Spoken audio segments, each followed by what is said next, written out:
Hello viewers, welcome to India next. నేను మీ host kit. ఈరోజు big boss review గురించి మాట్లాడుకుందాం. సూటిగా సుత్తు లేకుండా చెప్తా.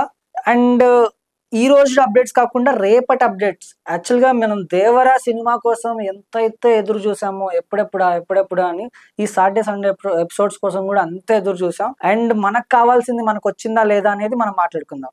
అండ్ ఈరోజు బిగ్ బాస్ లో నాగమామ హీరో జీరో సాంగ్ తో అయితే స్టార్ట్ అయిపోవడం జరిగింది. అండ్ స్టార్ట్ అయిపోయిన తర్వాత ఇంకా హౌస్ మేట్స్ ఫ్రైడే రోజు ఏం చేశారా అని మాట్లాడుకుంటే ఆదిత్య గారు అంటారు, అంటే ఈ క్లెయిన్ లో నాకు సరిగ్గా సెట్ అవ్వట్లేదబ్బా, అంటే నాకు మింగిల్ గా ఉండలేకపోతున్నాను, ఈ క్లెయినే నాకు మంచిగా ఉంది, సీత క్లెయిన్ లోనే బాగుంది అనే విధంగా ఆదిత్య గారు అయితే మాట్లాడతారు. అండ్ ఇంకా ఇది అయిపోయిన తర్వాత ఇంకా ఒక టాస్క్ అయితే పెడతా, అంటే ర్యాప్ వాక్. సో రేపు ర్యాప్ వాక్ కూడా అమ్మాయిలు అయితే బీభత్సంగా చింపేసి ఆరేస్తారు అనమాట. అండ్ వాళ్ళకి సంబంధించిన ప్రమోషన్స్ గిఫ్ట్లు ఇవ్వడం కూడా జరిగింది. అండ్ ఇదంతా అయిపోతే ఇదంతా షో, అంటే ఫ్రైడే రోజు నాగ్ సార్ తో పాటు చూసింది షో మనం పక్కన పెడితే.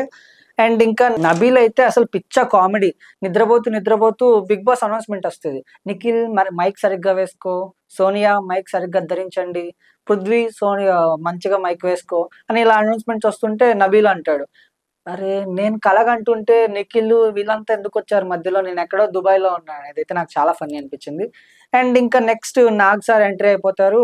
గుసగుసలు ఎక్కువైపోయాయి హౌస్ లో, ఈ గుసగుసల గురించి మనం మాట్లాడదాం అని ఎంట్రీ ఇస్తాడు అనమాట. ఎంట్రీ ఇవ్వగానే ఒక టాస్క్ అయితే పెడతాడు హౌస్ మేట్స్ కి. ఏం టాస్క్ అంటే, ఈ హౌస్ లో ఎవరు హీరో ఎవరు జీరో. ఇంకా ఆల్మోస్ట్ ఫేవరబుల్ పర్సన్స్ అంతా ఫేవర్ కేస్తారు, అన్ఫేవర్ ఉన్న వాళ్ళకందరూ అన్ఫేవర్ వేస్తారు. బట్ స్టిల్ సో అందరూ నాగమణికంటకైతే జీరో వేస్తారు, ఎక్కువ పర్సంటేజ్. అండ్ నబీల్ కి అయితే హీరో పర్సంటేజ్ ఎక్కువ వస్తుంది.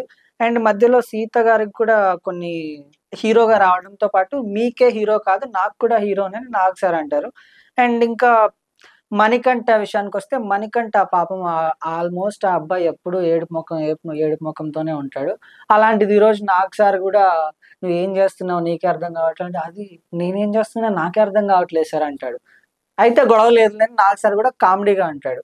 అండ్ ఇంకా ఫైరింగ్ మ్యాటర్స్కి వస్తే, నిన్న చెప్పాగా మీకు, నిన్న రివ్యూలో చెప్పినట్టు, ఈ విష్ణుప్రియ ఏదైతే ఉందో గాజులు బొట్టు ఒకటే తక్కువ నిఖిల్ కి సెట్ అన్నట్లు ఇట్లా మాట్లాడుతుంది కామెడీగా. ఇది నాగ్ సార్ చాలా సీరియస్ గా తీసుకొని, జెండర్ మీద నువ్వు మాట్లాడడం అనేది చాలా తప్పు, ఇది నువ్వు చాలా తప్పు మాట్లాడేది అని విష్ణుప్రియకి అయితే ఫుల్ కొంచెం గట్టిగా వార్నింగ్ ఇచ్చినట్టు అనిపించింది. ఇంకా మీకు నాకు జనాలకు అందరికీ ఏదైతే కావాలో కంటెంట్, ఆ కంటెంట్ అయితే నాగ్ సార్ బాగా ఇచ్చారనిపించింది. సోనియా చేసిన ఈ వీక్ అరాచకం అయితే ఏదైతే ఉందో, ఆ అరాచకాన్ని అంతటిని తీసుకొచ్చి సోనియాని కడిగి పాడేశాడు అబ్బా నాగ్ సార్. నాకైతే పిచ్చగా నచ్చేసింది. అండ్ ఎలా అంటే, నువ్వు ఏం చేసావు, నువ్వు చేసిన తప్పులేంటి, జెండర్ని అనడం ఏంటి, ఇంకా అడల్టరీ కామెడీ అని చెప్పి విష్ణుప్రియ అని అంటావు, నువ్వు యష్మితో చేసింది ఏంటి అని గట్టిగా కొన్ని వార్నింగ్స్ అయితే సోనియాకి ఇవ్వడం జరిగింది. అదైతే చాలా బాగా అనిపించింది. ఎందుకంటే జనాలకి ఈ సోనియా ఇరిటేటింగ్ తట్టుకోలేక, నేను చెప్పినా కదా, సినిమా కోసం మనం ఎంతగా అయితే ఎదురు చూసినామో, అలా ఈ సోనియా ఎలిమినేషన్ కోసం కూడా జనాలు అంత ఎదురు చూస్తున్నారు. కింద నేను కమెంట్లు చదివితే అంత Sonia elimination button, Sonia elimination, Sonia ఇలా సోనియా గురించే ఉన్నాయి most of the comments. So అలా సోనియాని గట్టిగా వార్నింగ్ ఇవ్వడంతో జనాలకు కూడా, అబ్బా అమ్మయ్య నాకు ఇప్పుడు మంచి అనిపించింది అనే ఒక ఫీల్ అయితే నాగ్ సార్ తీసుకొచ్చారని మనం చెప్పుకోవచ్చు. అండ్ ఇంకా యష్మి కూడా, ఇక్కడ ఎంతమంది ఉన్నారు అని అడిగితే, ఇక్కడ నలుగురు అబ్బాయిలు, ఆరుగురు అమ్మాయిలు ఇలా చెప్తుంది. అంటే మణికంఠ అని అబ్బాయి లిస్ట్ లోకి తీసుకురాదనమాట. అదేంటి అంటే నాకు కూడా కొంచెం బాధ అనిపించింది. ఎందుకంటే అది పర్సనల్ జెండర్ మ్యాటర్స్ అనేవి తీసుకురావడం అనేది చాలా రాంగ్ అది. సో యష్మి అనడం ఎవరికి నచ్చలేదు. అక్కడ మణికంఠ కూడా చాలా ఫీల్ అయినట్టున్నాడు ఆ అబ్బాయి కూడా. సో దీని మీద కూడా మా నాగ్ సారు గట్టి వార్నింగ్ అయితే యష్మికి ఇవ్వడం జరిగింది. నువ్వు ఇక్కడ ఎంతమంది ఉన్నారు నువ్వు లెక్క పెట్టు ఫస్ట్ అని చెప్పాడు. సో లెక్క పెట్టడంతో, లేదు సార్ ఇట్లా ఆ రోజు నేను ఈ ఉద్దేశంతో అనలేదు, యాక్చువల్గా నాకు నిజంగానే తెలియదు అని చిన్న కవర్ చేసుకోవడం జరిగింది. అండ్ ఓకే, ఇది కవర్ లాగే అనిపించిన, జస్ట్ ఇంకా అక్కడితో ఆ టాపిక్ అయితే ఎండ్ చేస్తారనమాట. అండ్ ఇంకా ఇదంతా అయిపోయిన తర్వాత మధ్యలో బ్రేక్ ఇచ్చినప్పుడు గట్టిగా సోనియా వెళ్ళేసి, యాక్చువల్గా సీత నిఖిల్తో మాట్లాడుతుంటది.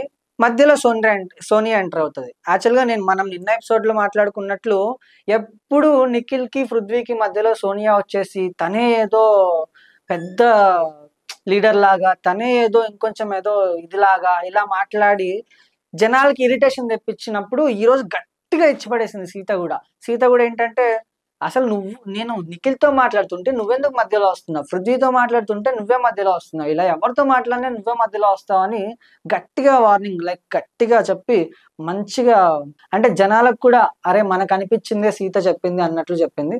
సో, ఇంకా ఈ ఎపిసోడ్ గూడా పక్కన పెడితే రేపు ఏం జరుగుతుంది? రేపు ఎవరు ఎలిమినేట్ అవ్వబోతున్నారు? మొత్తానికి ఈరోజైతే ఒక్కడినే సేవ్ చేయడం జరిగింది. ఆ సేవ్ చేసిన వాళ్ళు ఎవరో కాదు నబీల్. యాక్చువల్‌గా చాలా మందికి ఫేవరెట్ కంటెస్టెంట్ ఎవరంటే నబీల్. అండ్ ఈరోజు నబీల్ అయితే సేవ్ అయిపోయాడు. రేపు ఎలిమినేషన్‌లో ఉన్న వాళ్ళు ఎవరంటే పృథ్వీ, ప్రేరణ, ఆదిత్య, మణికంఠ అండ్ యష్మి. ఇంకా లాస్ట్ జనాలకి ఎప్పుడెప్పుడా అనే రోజు రేపే గానుంది. ఎందుకంటే పక్కా సోనియా అయితే ఎలిమినేట్ కాబోతుంది. ఇది ఇంకా జనాలు సెలబ్రేషన్స్ చేసుకుంటున్నారు. ఇప్పటికే మీమ్స్ పేజెస్‌లో, యూట్యూబుల్లో ఎక్కడ చూసినా ఫుల్లు మీమ్స్ క్రియేట్ అయిపోతున్నాయి. అంటే ఎవరైనా ఎలిమినేట్ అయితే కొ సాడ్ మ్యూజిక్ పెట్టేసి మీమ్స్ క్రియేట్ చేస్తారు. అలాంటి సోనియా ఎలిమినేట్ అయితే డప్పు మూవ్‌మెంట్లు పెట్టి ఆహ్, మీమ్స్ క్రియేట్ చేయడం జరిగింది. సో, ఇదైతే నాకు చాలా ఫన్నీ అనిపిచ్చింది. అండ్ ఇంకా రేపు పృథ్వీ సేవ్ అవుతాడు. అండ్ ప్రేరణ సేవ్ అవుతది. ఆదిత్య గారు గూడా సేవ్ అయిపోతారు. సోనియా వర్సెస్ నాగమణికంఠ లాస్ట్‌లో వార్ అండ్ వారే ఉండబోతుంది. ఎందుకు నాగమణికంఠని నేను తీసుకొస్తున్నానంటే, ఎందుకంటే జనాల ఆడియన్స్ కూడా తెలుసు నాగమణికంఠ చాలా సెన్సిటివ్ ఆ అబ్బాయి. ప్రతిదానికి ఏడుస్తాడు. పెద్ద పెద్దది ఏదైనా వస్తే తీసుకోలేడు. And over thinking ఎక్కువనమాట.